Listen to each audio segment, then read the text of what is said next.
நாய்ங்க தொல்லை supreme court வரைக்கும் போயிருக்குன்னா பாத்துக்கோங்க. அந்த அளவிற்கு நாய்கள் பிரச்சனை நாடு முழுவதும் பூதாகரமா வெடிச்சிருக்கு. தெரு நாய்ங்க எண்ணிக்கையை கட்டுப்படுத்த முடியாம உள்ளாட்சி நிர்வாகம் திணறிக்கிட்டு கிடக்கு. இப்ப பாத்தீங்கன்னா தெரு நாய் கடிகால ரேபிஸ் தாக்கி ஆட்டோ டிரைவர் ஒருத்தர் பரிதாபமா உயிரிழந்திருக்காரு. சென்னை ராயப்பேட்டை பகுதியை சேர்ந்தவர் முகமது நஸ்ருதீன். அவருக்கு வயசு 50. ஆட்டோ டிரைவரான இவரை கடந்த ஜூலை 28ஆம் தேதி தெருநாய் ஒண்ணு கடிச்சது. மனுஷன் உடனே ஜிஹெச் போய் ரேபிஸ் தடுப்பூசி போட்டுக்கிட்டாரு. வழக்கமா தன்னோட வேலையை பார்த்துக்கிட்டு இருந்தாரு. கடந்த செப்டம்பர் 12ஆம் தேதி அவருக்கு காய்ச்சல் ஏற்பட்டிருக்கு. அவரை அரசு ஹாஸ்பிட்டல்ல அட்மிட் செஞ்சாங்க. செக் பண்ணினதுல அவருக்கு ரேபிஸ் தாக்கி இருப்பது உறுதியாச்சு. அவரை தனி ரூமுக்குள்ள வச்சு சிகிச்சை அளிச்சாங்க.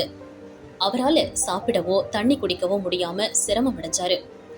இந்த நிலையில அவருக்கு ட்ரீட்மெண்ட் பலனளிக்காம நேத்திக்கு முன்தினம் பரிதாபமா இறந்து போயிட்டாரு. நாய் கடிச்சதும் உடனே ரேபிஸ் இன்ஜெக்ஷன் போட்டும் 40 நாள்ல முகமது நஸ்ருதீன் உயிரிழந்த சம்பவம் அதிர்ச்சியை ஏற்படுத்தியிருக்கு.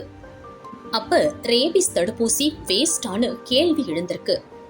தடுப்பூசி போட்டதற்கு அப்புறமும் இறந்த துயரம் குறித்து மெடிக்கல் டிபார்ட்மெண்ட் விசாரணையை துவக்கி இருக்கு. கள்ளச்சாராயம் குடிச்சு பலியான குடும்பத்தினருக்கு 10 லட்சம் ரூபாய் மக்கள் வரிப்பணத்தை தூக்கி கொடுத்த திமுக அரசு தெரு நாய்களை கட்டுப்படுத்த முடியாததால நாய் கடிச்சு பலியான முகமது நஸ்ருதீன் குடும்பத்திற்கு 25 லட்சம் ரூபாய் இழப்பீடு வழங்கணும்னு சமூக ஆர்வலருங்க வலியுறுத்தி இருக்காங்க.